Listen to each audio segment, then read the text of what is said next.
Cargill, Incorporated, is an American privately held, multinational corporation based in Minnetonka, Minnesota, a Minneapolis suburb. Founded in 1865, it is now the largest privately held corporation in the United States in terms of revenue. If it were a public company, it would rank, as of 2013, number 9 on the Fortune 500, behind Valero Energy and ahead of Ford Motor Company. Some of Cargill's major businesses are trading, purchasing and distributing grain and other agricultural commodities, such as palm oil, trading and energy, steel and transport, the raising of livestock and production of feed, producing food ingredients such as starch and glucose syrup, vegetable oils and fats for application in processed foods and industrial use. Cargill also operates a large financial services arm, which manages financial risks in the commodity markets for the company.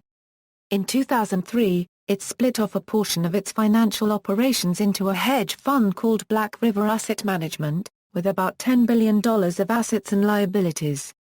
It owned two-thirds of the shares of the Mosaic Company, one of the world's leading producers and marketers of concentrated phosphate and potash crop nutrients. Cargill declared revenues of $136.7 billion and earnings of $2.31 billion in the 2013 fiscal year. Employing over 140,000 employees in 66 countries, it is responsible for 25% of all United States grain exports.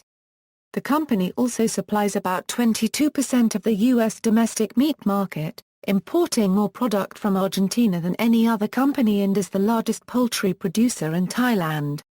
All of the eggs used in McDonald's restaurants in the U.S. pass through Cargill's plants.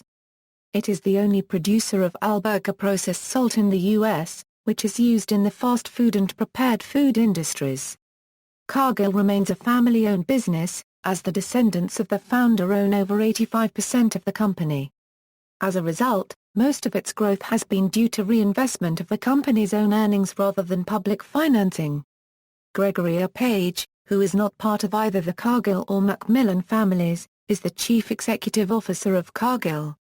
He succeeded former CEO Warren Staley in mid-2007, as Staley reached Cargill's mandatory retirement age of 65. History. Cargill was founded in 1865 by William W. Cargill when he bought a grain flat house in Conover, Iowa.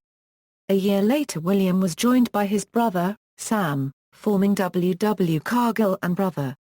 Together, they built grain flat houses and opened a lumber yard. In 1875, Cargill moved to La Crosse, Wisconsin, and brother, James, joined the family business. The city of La Crosse was strategically located at the junction of the Milwaukee Road Railroad and the Southern Minnesota Division.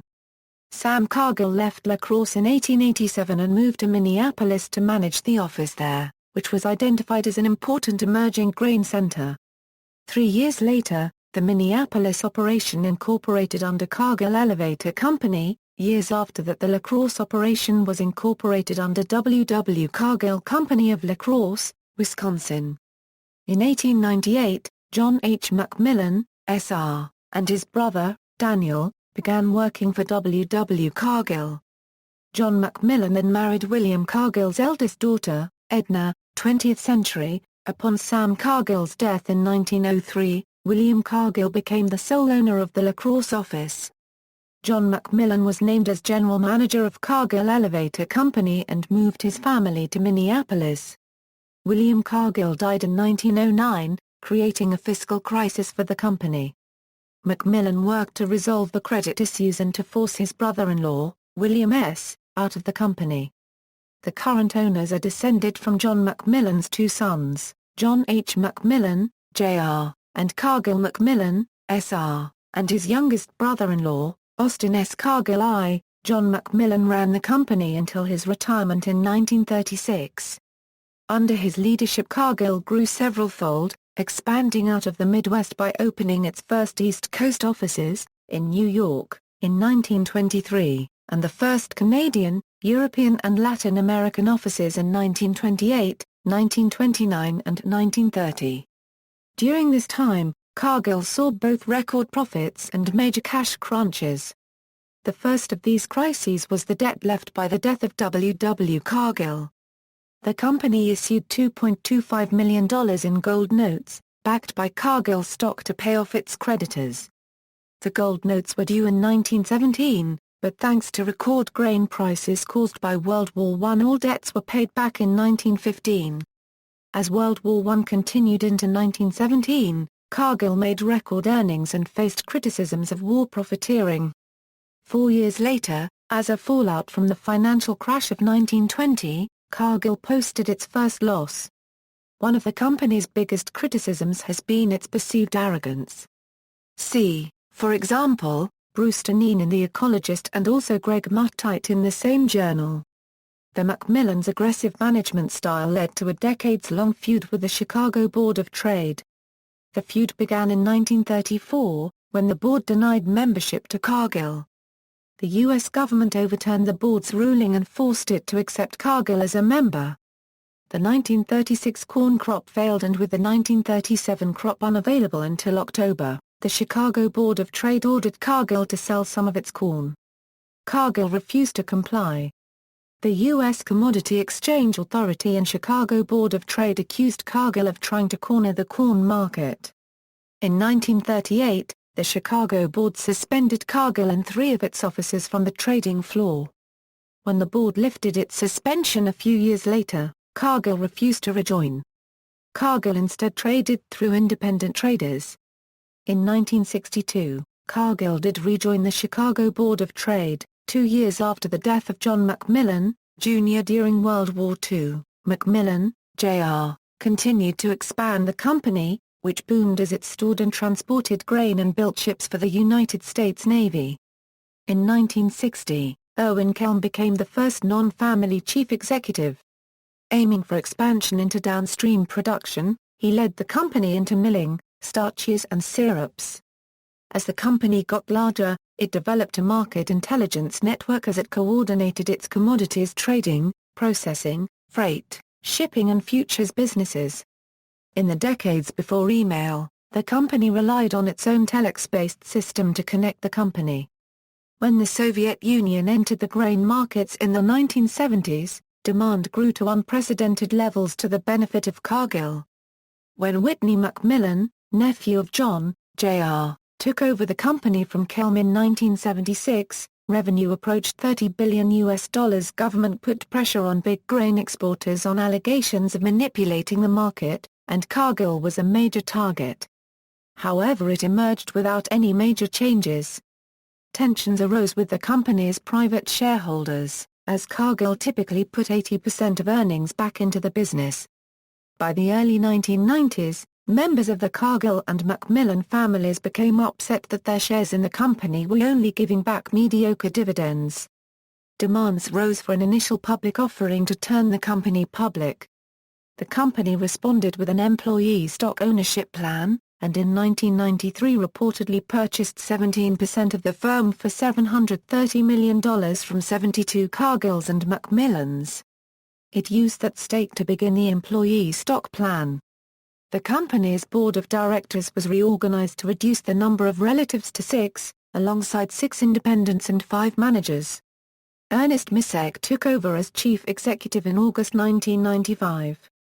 Cargill underwent turmoil in the following years as its financial unit lost hundreds of millions of dollars in 1998 when Russia defaulted on debt and developing countries began to have financial issues. The commodities and ingredients business, which was 75% of Cargill's total revenue, suffered from the 1997 Asian financial crisis. Revenues fell by double-digit percentages for 2 years in a row, from $55.7 billion in 1997 to $51.4 billion in 1998 and $45.7 billion in 1999, while net income fell from $814 million in 1997 to $468 million in 1998, and $220 million in 1999. By 1999, the company had $4 billion in debt. After a reduction in previously strong bond credit rating, Mosaic announced he would step down a year early. 2000s, Warren Staley became chief executive and continued expanding the company, and it rebounded. By 2002, Cargill had over $50 billion in annual sales, twice the amount of its closest rival, Archer Daniels Midland, and had 97,000 employees running more than 1,000 production sites and out of 59 countries. On June 1, 2007, Staley was succeeded by Gregory A. Page. Cargill's quarterly profits crossed $1 billion for the first time during the quarter ending on February 29, 2008. The 86% rise was credited to global food shortages and the expanding biofuels industry that, in turn, caused a rise in demand for Cargill's core areas of agricultural commodities and technology. In October 2011, the U.S. Justice Department announced that a biotech specialist at Cargill had pleaded guilty to stealing information from Cargill and Dow AgroSciences. Kexiu Huang, a Chinese national, was discovered to be passing trade secrets back to China. In November 2011, Cargill completed the acquisition of Provme, a global animal nutrition company for Euro 1.5 billion. On April 1, 2012, Cargill completed a purchase of a cat and dog food plant in Emporia, KS. It was previously owned by American Nutrition. On May 7, 2013, Cargill broke ground on a $100 million Indonesian cocoa plant. The facility is expected to open mid-2014. Countries of operation: Asia Pacific, Australia, China, India, Indonesia, Japan, Malaysia, New Zealand, Pakistan, Philippines, South Korea, Singapore, Sri Lanka, Taiwan, Thailand, Vietnam, Cargill and India. Starting operations in 1987, Cargill now has a foods business unit called Cargill Foods India which processes, refines and markets a wide range of both indigenous and imported edible oils, fats and blends to the food industry including Sweetca, Nature Fresh, Gemini, Rath and Shakti brands of edible oil. In 2012 it launched Chalky Fresh Atta in India by brand name Sampoorna. Its customers are in the retail, food service sector and beverage industry. Apart from sugar and cotton, Cargill India is one of the largest originators and marketers of food and coarse grains in India. It also has its own trade and structured finance arm which also operates the Cargill Capital and Financial Services India Private Limited. Its Cargill Energy, Transport and Metals BU is active across ocean freight, coal, iron ore and steel trading. And it has recently bought sunflower oil brand from Wipro in December 2012. Cargill is one of many large food companies buying directly from the Indian farmer. After the Government of India, the second largest buyer of food grain in India is Cargill. It has been buying grains and oil seeds in India since 1998. Africa: Cameroon, Cote d'Ivoire, Egypt, Ghana, Kenya, Malawi, Morocco, Nigeria, South Africa, Tanzania, Zimbabwe, Zambia, Central America and the Caribbean, Bonaire, Costa Rica, Dominican Republic, Guatemala, Honduras, Nicaragua, Europe, Austria, Belgium, Bulgaria, Denmark, Finland, France, Germany, Greece, Hungary, Ireland, Italy, Netherlands, Poland, Portugal, Romania, Russian Federation, Spain, Sweden, Switzerland, Turkey, Ukraine, United Kingdom, Middle East, United Arab Emirates, Saudi Arabia. North America, Canada, Mexico, United States of America. The company purchased the large Leslie Salt Refining Company in Newark, California from Schilling in 1978. Meat processing plants: Cargill Meat Solutions acquired Milwaukee MMPAK in 2003 and merged it with Taylor Packing Company in 2006. Cargill Meat purchased Fresno Meats. The three main brands of beef are Circle T Beef, Valley Tradition, and Meadowland Farms. Sponsorships: since 2009 to 2010, Cargill has been the chief shirt sponsors of Hereford United FC, a fourth-tier English football team. Cargill is also a sponsor of NASCAR driver Ricky Stenhouse, Jr. Criticism: as a private company, Cargill is not required to release the same amount of information as a publicly traded company and, as a business practice, keeps a relatively low profile. The company received praise from Temple Grandin, well-known professor of animal science at Colorado State University, for allowing the Oprah Winfrey Show to film the inside of a beef slaughter plant in Colorado. Human rights abuses. In 2005, the International Labour Rights Fund filed suit against Cargill, Nestlé Copyright, and Archer Daniels Midland in federal court on behalf of children who were trafficked from Mali into Qatar and forced to work 12 to 14 hours a day with no pay, little food and sleep, and frequent physical abuse, on cocoa bean plantations. Cargill is a major buyer of cotton in Uzbekistan, despite the industry prevalence of uncompensated workers and possible human rights abuses, and admissions made by two representatives that the company is aware of the possible use of child labor in the production of its crops. Their concerns have been public since 2005, but no action has been taken regarding labor violations existent in their Uzbek operations. Food contamination. In 1971, Cargill sold 63,000 tons of seed government treated with methylmercury-based fungicide that eventually caused a minimum of 650 deaths when it was eaten as a food source. The fumigated seed grain was provided by Cargill at the specific request of Iraqi President Saddam Hussein and was never intended for direct human or animal consumption prior to planting. Cargill's grain Euro, which was dyed red and labeled with warnings in Spanish and English as well as skull and crossbones designed following a previous incident of mercury-treated seed being sold as food in Iraqi markets in 1960. Euro was distributed too late for much of the 1971 planting season, causing many farmers to sell their excess product in the public markets at very low prices. This attracted many poor Iraqis who either could not understand the warnings or disregarded them, causing thousands of cases of mercury poisoning.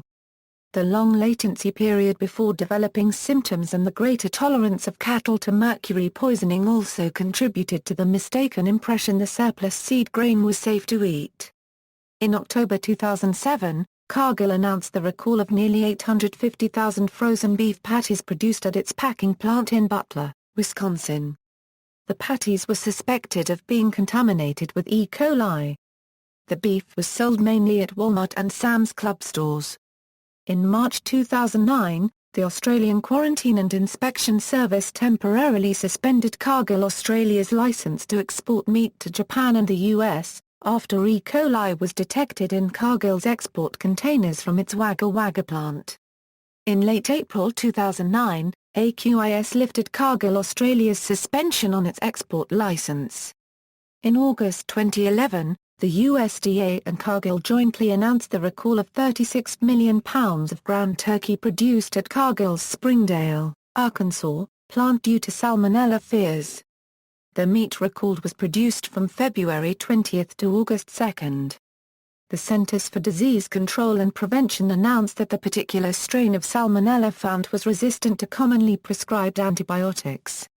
At this time, 1 death and 76 illnesses from 26 states have been reported. Some 25 types of ground turkey produced under various brand names were impacted, and all of the packages in question contain the code ASP963. http www.fsisust.gov Recall 060 2011 Release Index USP. In September 2011, Cargill announced a second, immediate and voluntary Class 1 recall of 185,000 pounds of 85% lean, fresh ground turkey products because of possible contamination from Salmonella Heidelberg. The turkey was produced at the company's Springdale, Arkansas, facility on August 23, 24, 30 and 31. In July 2012, the Vermont Department of Public Health said that 10 people in the state had become sick from ground beef being recalled by Cargill beef. The 10 became sick between June 6 and June 26. 3 were hospitalized, and all have recovered, according to health officials. Hornaford supermarkets had alerted consumers that Cargill beef was voluntarily recalling 29,339 pounds of ground beef that may contain salmonella. The 85% lean ground beef was produced at Cargill's plant in Wyoming, Pennsylvania, on May 25, 2012, and repackaged for sale to consumers by customers of the Kansas-based company. Deforestation.